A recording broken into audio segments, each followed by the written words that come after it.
కేవలం పక్కదారి పట్టించడానికి సమస్యని. వాళ్ళ చిల్లర కింది నాయకులతో కూడా ఏదో మాట్లాడిస్తున్నాడు. ఇవాళ ఏంది, ముఖ్యమంత్రి మాట్లాడితే అదే వార్తల్లో రావాలి కాబట్టి, అది తాబేదారులు మాట్లాడితే అది చెప్పింది అదే రాయాలి కాబట్టి ఆ రకంగా రాపిస్తూ సమస్యను పక్కదారి పట్టించే ప్రయత్నం. ప్రతి క్షణం ప్రభుత్వం నడిపేది మంత్రులు కాబట్టి, ముఖ్యమంత్రి మంత్రులు కాబట్టి వాళ్ళు ఉండాలి. ప్రతిపక్షంగా మా బాధ్యతగా మేము ఏం చేయాలో చేస్తున్నాం. వారం రోజులు నీకు సమయం ఇచ్చి వారం తర్వాతనే సందర్శనకు పోయినాం. మీలాగా చిల్లర వేషాలు వేస్తలేం. శివాలు ఆడు ఉండగానే పోయాడు కూర్చొని మీడియా కొరకు డ్రామాలు చేస్తలేం మేము. మరొక వైపు నీళ్ళ సమస్య దారుణంగా ఉంది, సాగునీళ్ళ సమస్య, విద్యుత్ సమస్య. న్యాయంగా ఇంత దుర్మార్గమైన మాట అంటే ఎస్ఎల్బీసీ పవర్ హౌస్ సంఘటన మీద మాట్లాడింది, అది మ్యాన్ మేడ్ అని మాట్లాడిండు.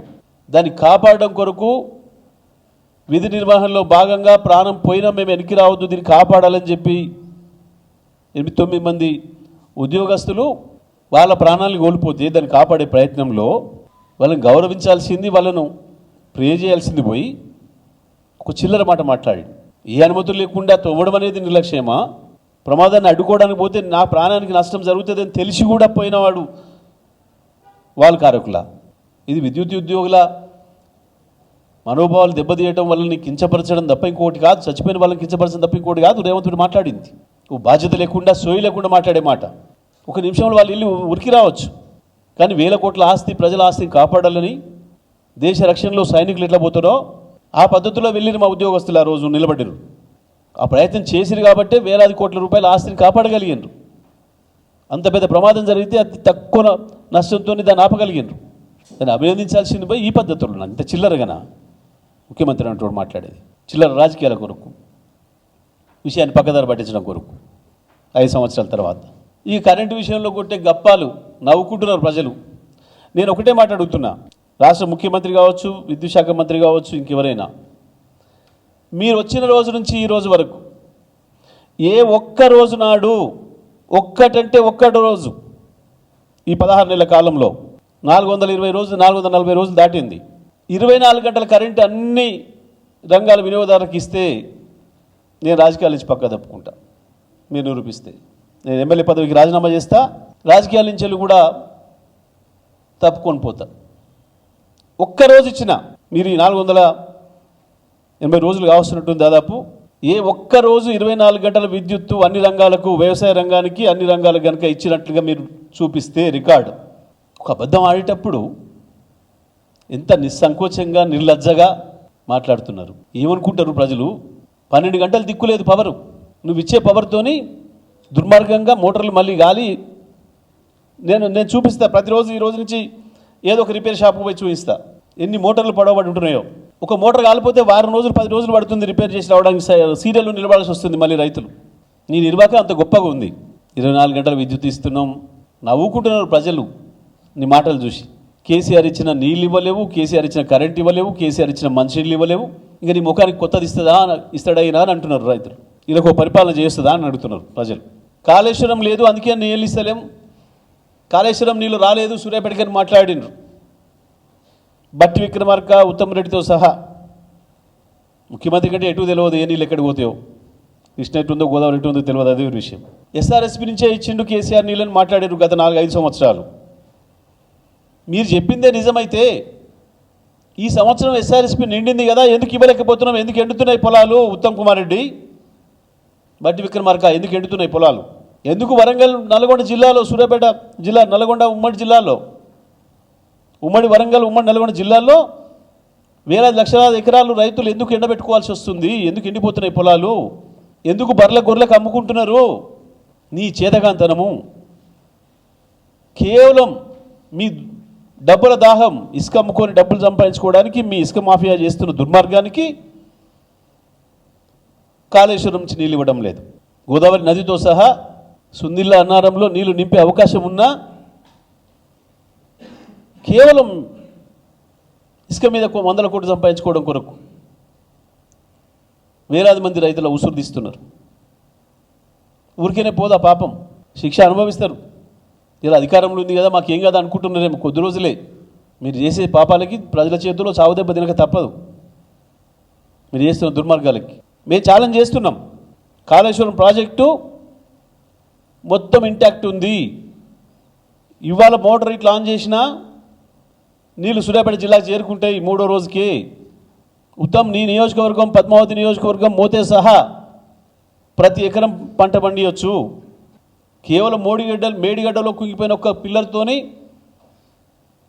నీళ్ళు ఇవ్వడానికి ఎటువంటి ఇబ్బంది రాలే. కన్నెపల్లి పంప్ హౌస్ మంచిగా ఉంది.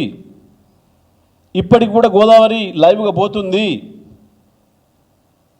ఈరోజు కూడా గోదావరి నీళ్ళని ఎత్తే అవకాశం ఉంది. ఆలేరు కూడా నీళ్ళు తీసుకొచ్చే అవకాశం ఉంది. ఆలేరులు కూడా రైతాంగం మొత్తుకుంటున్నారు. ఆలేరు భువనగిరి ప్రాంతాలతో సహా ఉమ్మడి నల్గొండ జిల్లాలోని ఇతర ప్రాంతాలు, మెదక్ జిల్లా, ఉమ్మడి వరంగల్ జిల్లా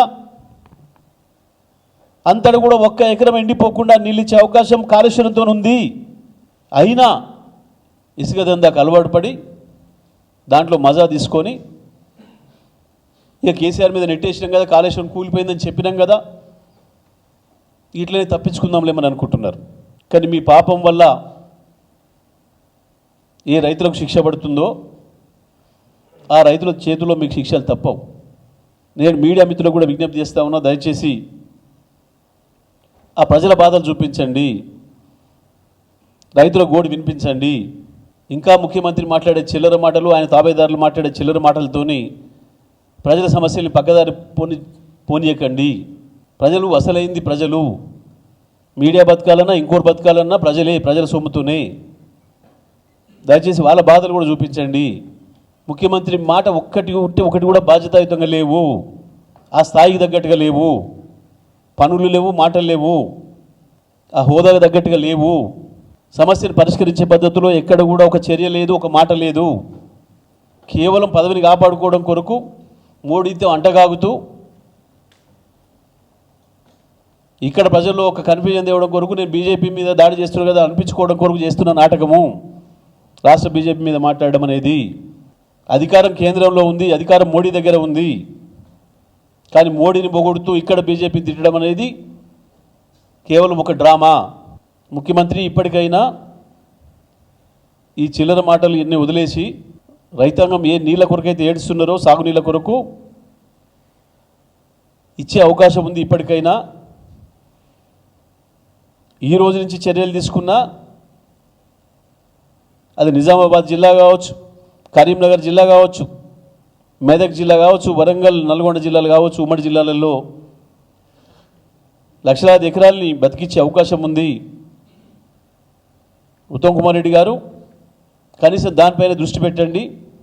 ఈ రాష్ట్ర రైతాంగాన్ని కాపాడే ప్రయత్నం చేయండి తప్ప చిల్లర మాటలు, చిల్లర చేష్టలతో పక్కదారి పెట్టించే ప్రయత్నంతో ఈ రాష్ట్రాన్ని ముందుకు తీసుకుపోలేరు.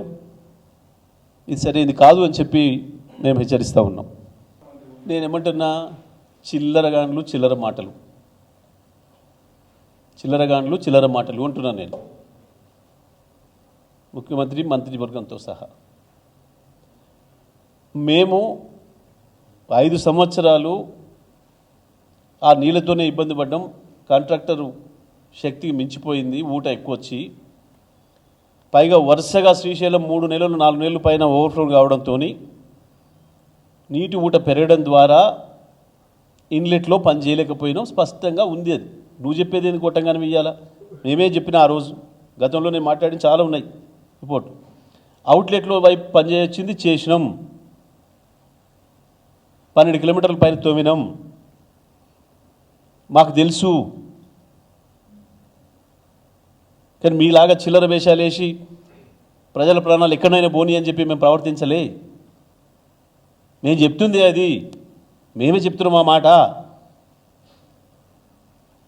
పరిస్థితులు అనుకూలించలేదు, చేయలేకపోయినామనే మాట. మీకు సోయలేదు కాబట్టి, ప్రజల ప్రాణాల పట్ల మీకు లెక్కలేదు కాబట్టి దుర్మార్గం చేసిరు మీరు. ఆ మాట మేమే చెప్పినాం. ప్రమాదం దానివల్లనే వచ్చిందనే కదా మేము చెప్తుంది.